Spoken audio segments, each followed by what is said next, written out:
आज वक्ता के रूप में हमारे साथ जुड़ी है कोचिन विज्ञान व प्रौद्योगिकी विश्वविद्यालय के हिंदी विभाग के एमरेटस प्रोफेसर एवं भूतपूर्व विभागाध्यक्षा प्रोफेसर के अजिता जी। लगभग पिछले 30 सालों से वे अध्यापन क्षेत्र में कार्यरत हैं। साथ ही कोचिन विश्वविद्यालय में रजिस्ट्रार के रूप में कार्यभार संभाला है। इसके अलावा जवाहरलाल नेहरू यूनिवर्सिटी, बनारस हिंदू विश्वविद्यालय, हैदराबाद सेंट्रल यूनिवर्सिटी सहित लगभग 18 विश्वविद्यालयों में शोध के क्षेत्र में अधिनिर्णायक रह चुकी हैं। उनके लगभग 50 शोध आलेख प्रकाशित है, जिसमें पुराण के बहाने स्त्री अस्मिता की तलाश, नवजागरणकालीन मलयालम नाटक, आदिवासी जीवन संघर्ष और हिंदी आदि प्रमुख हैं। स्त्री की दुनिया, contributions of Indian science in humanism, tolerance and Indianness आदि पुस्तकों के संपादन के साथ साथ नाटककार भीष्म साहनी, आस्वादन के आयाम आदि उनकी अन्य रचनाएं हैं। राष्ट्रीय हिंदी साहित्य सम्मेलन द्वारा राष्ट्रीय हिंदी साहित्य सम्मेलन पुरस्कार से तथा हिंदी साहित्य में उनके योगदान के लिए इंटरनेशनल फ्रेंडशिप सोसाइटी द्वारा 2013 में भारत ज्योति पुरस्कार से भी वे सम्मानित हैं। आज आपका विषय है गिरमिटियों का लाल पसीना। मैम, आपको सविनय सस्नेह आमंत्रित करती हूँ। आदरणीय अध्यक्ष राकेश कुमार सिंह जी, मंच पर उपस्थित वक्ता संजय जी, सभा में उपस्थित परमादरणीय रविभूषण जी, शशि मुदराज जी, रणेंद्र जी, मैडम और भरत प्रसाद जी, अन्य विद्वजन और इस अंतर्राष्ट्रीय संगोष्ठी की संयोजिका सिंधु जी, सबको मेरा नमस्कार। मुझे बड़ी प्रसन्नता है कि आज इस त्रिदिवसीय अंतर्राष्ट्रीय संगोष्ठी में इतने सारे विद्वजनों के सामने कुछ बातें बताने का मौका मुझे प्राप्त हुआ। इसके लिए मैं इस संगोष्ठी के आयोजकों के प्रति, कॉलेज के प्रति, विभाग के प्रति अपना आभार सबसे पहले प्रकट करना चाहूँगी। जैसे कि संगोष्ठी गिरमिटिया और आदिवासी साहित्य पर केंद्रित है और मैं चंद बातें प्रसिद्ध प्रवासी कथाकार अभिमन्यु अनंत का उपन्यास लाल पसीना पर केंद्रित करके करना चाहूँगी। और गिरमिटिया साहित्य या प्रवासी साहित्य जो है उस पर 2 दिनों से आप तो चर्चाएं सुन रहे हैं और इसलिए उसकी भूमिका बांटने की ज़रूरत तो नहीं है। सीधे मैं उपन्यास पर चर्चा करना चाहूँगी। अभिमन्यु अनंत जो मॉरिशस के प्रेमचंद के नाम से अभिहित किया जाता है, उनके उपन्यास 2 हैं, लाल पसीना और गांधी जी बोले थे। और इसके जरिए उन्होंने गिरमिटिया लोगों के जीवन संघर्ष की सच्चाई को, उसके भयावहता एवं समग्रता के साथ प्रस्तुत करने का प्रयास किया है। लाल पसीना में उन्होंने मॉरिशस में पहुँचे गिरमिटिया लोगों के जीवन संघर्ष को और उनके प्रति होने वाले शोषण और अत्याचार को बहुत ही यानी सच उस कटु यथार्थ को प्रस्तुत करने का प्रयास किया। और गांधी जी बोले में उन्होंने उनकी संघर्ष चेतना की, स्वतंत्र चेतना की आकांक्षा को प्रस्तुत करने का प्रयास भी किया है।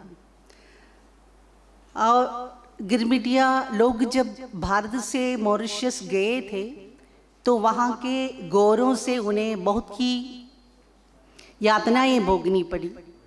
क्रूरता और अमानवीयता का शिकार उन्हें बनना पड़ा। और गोरे मालिक और उनके दलाल जो हैं वे इन क्रूरताओं से जो त्रस्त जनता जो थी उससे उन्हें खुशी मिलती थी। और सबसे पैशाचिक एवं बर्बर व्यवहार उनसे किया करता था। और दूसरी ओर ये त्रस्त जनता जो है वो भूख, गरीबी, डर, आतंक, इसके भीतर अपने को मुक्त करने का रास्ता जनता खोजती रही और अपने धर्म और संस्कृति के सहारे धीरे धीरे वे इस स्वतंत्रता एवं मुक्ति की तलाशी में आगे की ओर बढ़ती रही। इस प्रकार दोनों पक्षों को रखने का और उस इतिहास को हमें समझाने का प्रयास अभिमन्यु अनंत ने इस उपन्यास में किया है। वे गिरमिटिया लोग यही मानते हैं कि मनुष्य को मुक्ति चाहिए, उसे प्राप्त करने की भरपूर कोशिश की जरूरत है और मनुष्यता ही सबसे प्रधान है। और प्रस्तुत आलेख में ये मुक्ति संघर्ष किस प्रकार उन्होंने लड़ा उसके बारे में मैं बताना चाहूँगी। ये उपन्यास संघर्ष का दास्तान है। जैसे कि प्रेमचंद ने गोदान में उत्तर भारत के कृषक जीवन के इतिहास को रचा, उसी प्रकार अभिमन्यु अनंत ने प्रवास यानी गिरमिटिया लोगों के इतिहास को ही लाल पसीना उपन्यास में शब्दबद्ध किया है। गिरमिटिया लोगों का यानी मॉरिशस के गिरमिटिया लोगों का संघर्ष जीवन को बनाए रखने का संघर्ष है और उनका शोषण, उत्पीड़न और अत्याचार के से मुक्त होने का प्रयास है जो मानव की जिजीविषा का परिचायक है। ये लाल पसीना उपन्यास तथाकथित ऐतिहासिक उपन्यास तो नहीं है, लेकिन अभिमन्यु अनंत ने भूमिका में उन्होंने लिखा है कि एक इतिहास तो ऐसा भी होता है जो मनुष्य के भीतर भी होता है। तथाकथित उपन्यास तो लिखाया जाता है और उसमें जो तथ्य हैं उससे बढ़कर कुछ तथ्य कुछ ऐसे मनुष्य के भीतर छिपा रहता है, उस इतिहास को रेखांकित करने का प्रयास ही उनका उपन्यास है। वे कहते हैं उपन्यास उस इतिहास का दावा नहीं करता, ये इसलिए भी इतिहास नहीं क्योंकि शासक, राजनेता, राज्यपाल और इस तरह के अन्य हस्तियां इसमें नहीं हैं। इसके पात्र वे हैं जो इतिहास की चक्की में पिसकर रह जाते हैं, पर उनका पिसा जाना इतिहास रहा है, ये इस उपन्यास का दावा है। दरअसल हम देखते हैं कि मानव जीवन संघर्ष की कथा ही है। पहले प्रगति से जूझकर मनुष्य को गुजरना पड़ा था, लेकिन जब से सत्ताधारी वर्ग का उदय हुआ, उन्होंने समाज पर आधिपत्य जमाया तो अन्य वर्गों को उनके शोषण का शिकार तो बनना पड़ा और सत्ता, वर्ण, वर्ग, लिंग, जाति, नस्ल, देश, भाषा आदि के जरिए शोषण तो जारी रखी। दूसरी ओर अपने नैसर्गिक अधिकारों से वंचित जनता में विद्रोह की भावना भी जगने लगी। मनुष्य के रूप में जीने का अधिकार से वंचित जनता अपने मानवाधिकार का उल्लंघन बर्दाश्त नहीं कर पाई थी और इसलिए विभिन्न तरीकों से उन्होंने अपने मुक्ति के मार्ग उन्होंने खोजा और उसमें काबिलियत भी हासिल की। लाल पसीने उपन्यास में 3 पीढ़ियों के संघर्ष की कथा कही गई है और शोषण से मुक्ति की उस धारा को आगे बढ़ते हुए लेखक ने दिखाया है। पहले उपन्यास के विस्तृत फलक के भीतर लेखक ने गिरमिटियों के जीवन के सामाजिक, राजनीतिक, आर्थिक और सांस्कृतिक पहलुओं को रेखांकित करते हुए पाठकों को बड़ी सूक्ष्मता के साथ उनके जीवन यथार्थ से परिचित कराते हुए, उनसे जोड़ते हुए विद्रोह एवं संघर्ष के विभिन्न पड़ावों को दिखाने का प्रयास तो किया है। गिरमिटिया लोग जो भारत से गए थे वे पूर्वी उत्तर प्रदेश, बिहार आदि जगहों से ही गए हुए थे और मॉरिशस में उनकी कई बस्तियां थीं। हर एक बस्ती में कोठियां रही थी और वे बंधक मजदूर रहे थे। उनका जीवन बहुत ही असुरक्षित रहा था। अभाव की जिंदगी उन्हें जीना पड़ा था। स्वतंत्रता उनके लिए यूटोपिया ही रही थी। उनको कठोर नियमों का पालन करना पड़ा था, जैसे कि वे बस्तियों से बाहर नहीं जा सकते थे, उन्हें शादी की इजाज़त नहीं रही, ज़मीन पर उनका कोई अधिकार नहीं था, अपने धर्म का आचरण के लिए उन्हें स्वतंत्रता नहीं थी। एक दिन काम न करने पर उन्हें 2 दिन की मजदूरी की कटौती उन्हें भोगनी थी। इसके परे 10 घंटे दिन में काम करना था। इसके परे बास का कोड़ों का बौछार, अमानवीय ढंग का की सजाएं, हत्या, फांसी, कैद आदि भी उन पर होता रहा। उन कठिन परिस्थितियों में टिकना और जीना नामुमकिन ही रहा था। पर मानव जीवन का इतिहास हार का नहीं है, जीत का ही है, चाहे सत्ता की जितनी भी शक्तिशाली और निर्दयी क्यों न हो। और इसी बस्ती में कुंदन नामक एक चरित्र आता है। वो जेल से भागकर आ गया था और वहाँ आकर वे एक नए नाम से वो अपने को परिचित कराता है, देवननन नाम से। और वो बस्ती में जो लोगों से घुल मिलकर जीने लगता है। उसके द्वीप में आए 25 वर्ष हुए थे और उसका कोई अपना तो नहीं था, क्योंकि जब से वे बाहर यानी गिरमिटिया मजदूर बनकर भारत से निकले थे, तब की उनके सगे संबंधी सब लोग अकाल में मर चुके थे और इसलिए वो अनाथ ही था। लेकिन जेल में और बस्ती में तरह तरह के अनुभव उनके जो अपने थे, उनमें से सहजीवियों के प्रति करुणा और अपने लोग जो होते हैं बस्ती वाले यानी गिरमिटिया लोगों की जीवन की त्रासदी, ये सब देखकर उन्हें अपनी चिंता नहीं सताती थी, लेकिन दूसरों की चिंता उन्हें बहुत सताती रही। इसलिए वो मुक्ति के मार्ग में अपने लोगों को ले चलने के लिए ही जेल से भागकर निकल आता है और संगठन की जरूरत पर वो बल देता है और बैठका यानी पेड़ों के नीचे लोगों को मिलकर इकट्ठा करते हुए कार्य करने का यानी योजना वो करता रहता है। और पहले तो धार्मिक प्रयोजन के लिए ही बैठका हुआ करता था, यानी बैठक हुआ करती थी, लेकिन धार्मिक प्रयोजन के पीछे कुंदन के मन में ये बात रही थी कि इस प्रकार उनकी संगठन शक्ति बढ़ेगी और लोगों को एक साथ रखने में वो काबिल निकलेगा। जैसे कि बैठका में रामायण, हनुमान चालीसा, लोकगीत आदि आदि के गायन होता रहा और लोग उसमें दिलचस्पी रखते हुए उसमें आकर शामिल होते रहे और धीरे धीरे बच्चों को पढ़ाई यानी शिक्षा देने की ये शिक्षा दी गई और बाद में अपने आसपास के 7 बस्तियों के प्रतिनिधि लोगों को भी इस बैठका में इकट्ठा करते हुए शामिल कराते हुए संगठन शक्ति को आगे करने की यानी बढ़ावा देने में वो विजयी निकलता है।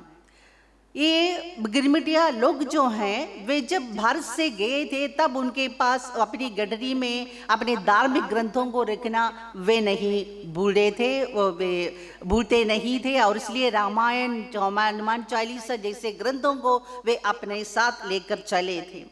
डर, दबाव, भूख, अत्याचार, नीति निषेध आदि से ग्रस्त बस्ती में कुंदन नवोन्मेष लाया।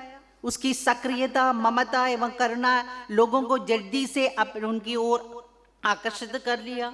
गोरे मालिक से, उसके सरदारों से तथा रखवारों से बस्ती वालों को जो क्रूर यातनाएं भोगनी पड़ती थी और जो पैसा और जो अनाज उन्हें दिया जाता था वो तो बहुत ही उनके जीवन निर्वाह के लिए बहुत ही अपर्याप्त रहा था। और वहाँ कुंदन के व्यक्तित्व से आकर्षित होने वाले युवा वर्ग भी था। उसमें एक था 19 वर्ष वाला किशन सिंह। वो तो बहुत व्यग्रता और बहुत ही आक्रोश आक्रोशी स्वभाव का रहा था, लेकिन कुंदन धीरे धीरे उन्हें शांत बनाने का कार्य करता रहा और उन्हें सही मार्ग में लाने का, अपने मार्ग में यानी संघर्ष के मार्ग में लाने का प्रयास वो तो करता रहा। किशन सिंह के मन में हमेशा प्रश्न उठता रहा, क्यों ये बस्ती वाले यानी मजदूर लोग इतने डर के साथ बस्ती वालों को जीना पड़ता है, क्यों जमीन में फसल उगाने वालों को ये अभावग्रस्त जिंदगी जीना पड़ता है, कठिन मेहनत करने पर भी क्यों जमीन पर उनका अधिकार नहीं है, क्यों मेहनत के बाद करोड़ों का बौछार उन्हें झेलना पड़ता है, अपने लोगों के प्रति जो अत्याचार इस प्रकार होता रहता है और उसके प्रति कुछ करना उनके लिए बहुत जरूरी लगी थी। लेकिन कुंदन हमेशा उन्हें समझाता रहा कि लेकिन किशन बेटा, इन बातों से अधिक लाभ उनको होता है जिसका पसीना तनिक भी नहीं लगता बहता, जो व्यक्ति में आते हैं और पालकी में जाते हैं। तो धीरे धीरे अपने संघर्ष को आगे बैठाना ही उचित और सही कार्य है, ये उन्हें एक जानकारी कुंदन में तो थी। उनका मित्र जतन की मृत्यु के मामले में किशन का विचार यह रहा था कि निरीहता, बेबसी और ठंडेपन ने जतन को मारा था। जतन ने ही किशन को शब्द और अक्षर पढ़ाया था और रामायण गुनगुनाने वाला था जतन, और हनुमान चालीसा उन्हें कंठस्थ था और इन सबकी जानकारी जतन ने ही उन्हें दिया था, लेकिन संघर्ष का मार्ग उन्हें पता नहीं था।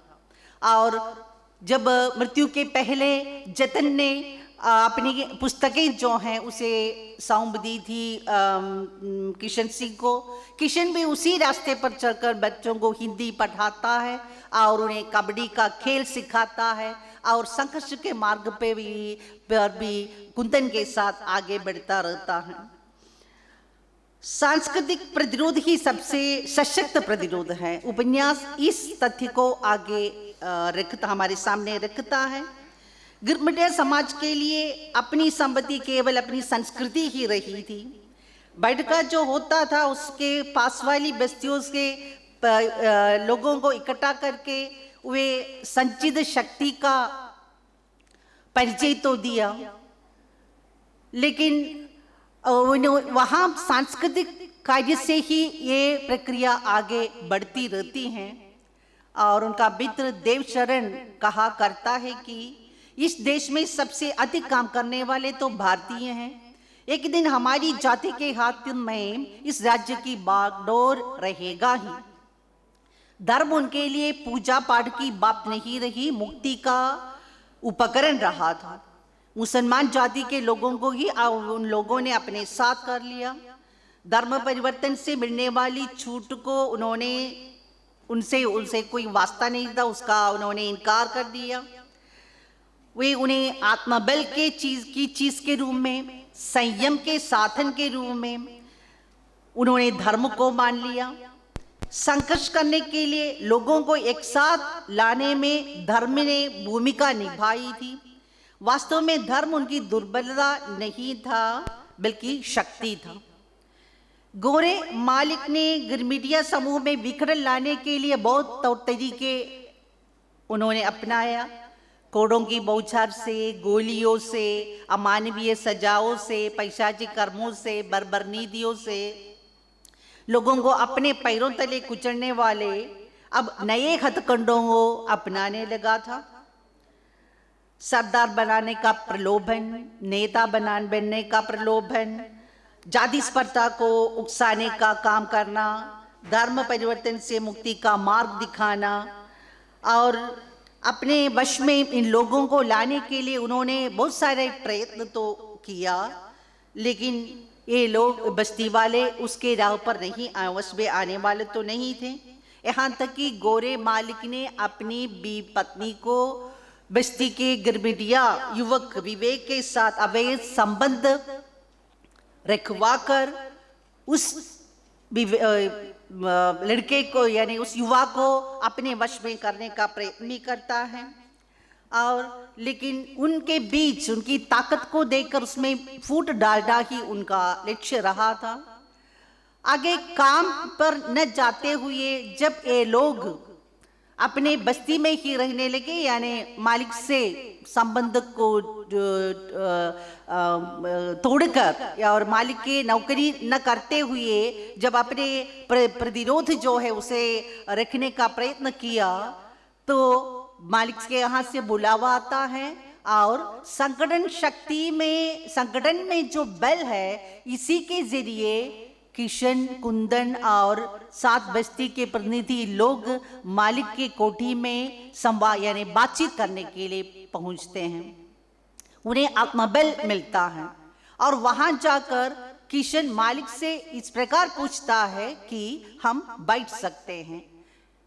और लेखक बताते हैं कि ये प्रश्न इतिहास के प्रति हैं, क्योंकि इतने ही और शोषित और पीड़ित जनता जो है, जो शिक्षित नहीं है, जिसके पास कोई अधिकार नहीं है, वे इतने काबिल बने कि वे अपने गोरे मालिक के पास जाकर बैठने के लिए तैयार हो जाते हैं।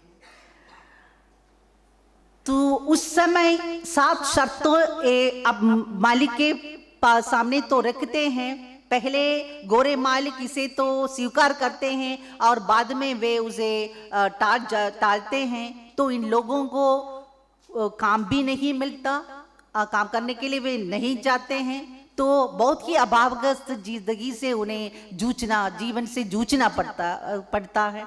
भूख, महामारी और इससे जूझकर अपने सहजीवियों को इस प्रकार मरते हुए देखना इन लोग किशन के लिए बहुत दुख की बात रही। लेकिन वे ऐसे ही वे निराश नहीं होते, वे ऐसे कुछ कर्महीन भी नहीं होते।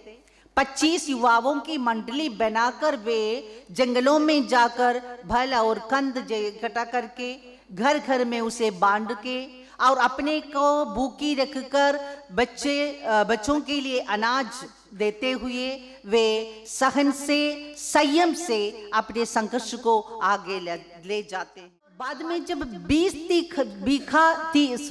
बीघा जमीन उनके लिए दिया जाता है, तो वे अपने बस्ती के 50 परिवारों के बीच उस जमीन को बांटते हैं और वहाँ मिलकर खेती करते हैं।